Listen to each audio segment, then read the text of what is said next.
Sahabat dan saudaraku, mari menggunakan waktu mempelajari firman Tuhan hari ini.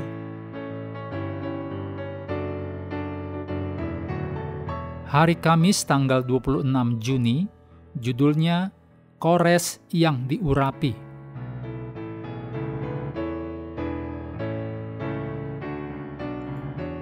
Kita mulai dengan doa singkat yang didasarkan dari Wahyu 14 ayat 7. Sembahlah Dia yang telah menjadikan langit dan bumi dan laut dan semua mata air. Amin.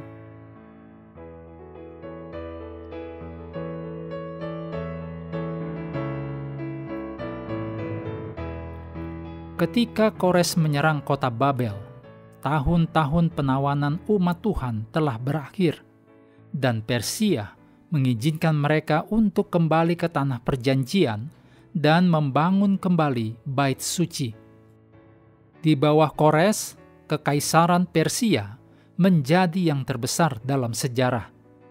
Sejarawan Tom Holland menyebutnya sebagai penumpukan wilayah terbesar yang dunia pernah lihat. Tom Holland, Dominion Basic Books, edisi Kindle, halaman 25. Seperti kebiasaan di antara orang Persia, Kores bahkan disebut Raja Agung atau Raja Segala Raja. Kores membayangkan apa yang akan terjadi ketika Kristus datang kembali untuk gerejanya. Kristus adalah Raja yang datang dari timur, ditulis dalam Matius 24 ayat 27. Mengorbankan perang melawan Babel dan membebaskan rakyatnya untuk akhirnya keluar dari Babel dan kembali ke tanah perjanjian. Ditulis dalam Wahyu 19 ayat 11-16.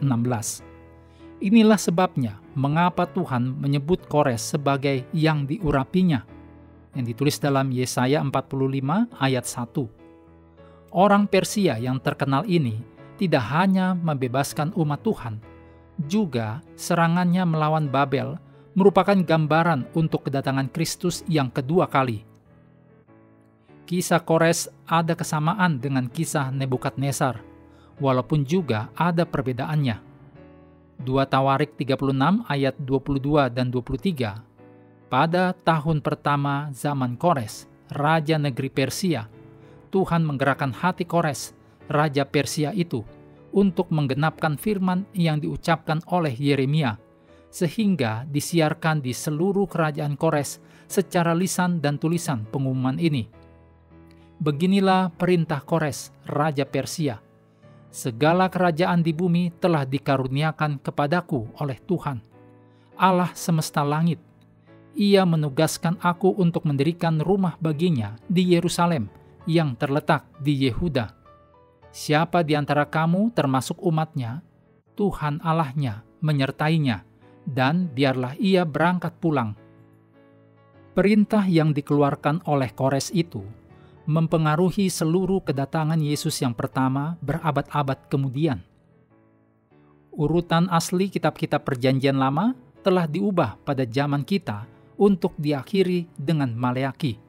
Tetapi awalnya, Perjanjian Lama berakhir dengan kitab Tawarik, yaitu dengan pernyataan perintah dari Kores. Episode berikutnya dalam kanon kitab suci adalah Matius, yang dimulai dengan kelahiran Kristus sebagai penggenapan dari Kores. Kores mengatur pembangunan kembali bait suci duniawi. Yesus meresmikan pelayanannya di bait suci surgawi, menuntun pada kedatangannya kembali dan pembebasan kita umatnya. Kores tentu saja bukanlah seorang representasi Kristus yang sempurna. Tidak ada tipe atau lambang yang segaris sempurna dengan antitipe atau penggenapannya. Dan kita harus berhati-hati untuk tidak memasukkan terlalu banyak kepada setiap detail kecilnya. Secara luas, Kores sebagai lambang dari juru selamat. Betapa menariknya Tuhan menggunakan seorang raja kafir dengan cara yang begitu mencolok untuk melakukan kehendaknya. Artinya, terlepas dari bagaimana hal-hal tampak bagi kita di luar, bagaimana kita dapat mempelajari kebenaran bahwa dalam jangka panjang, Tuhan akan mewujudkan peristiwa akhir zaman seperti yang dinubuatkan.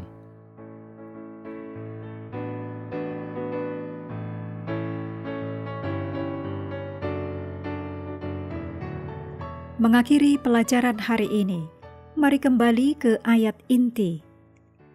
Yunus 1 ayat 9. Sahutnya kepada mereka, "Aku seorang Ibrani. Aku takut akan Tuhan, Allah yang empunya langit, yang telah menjadikan lautan dan daratan."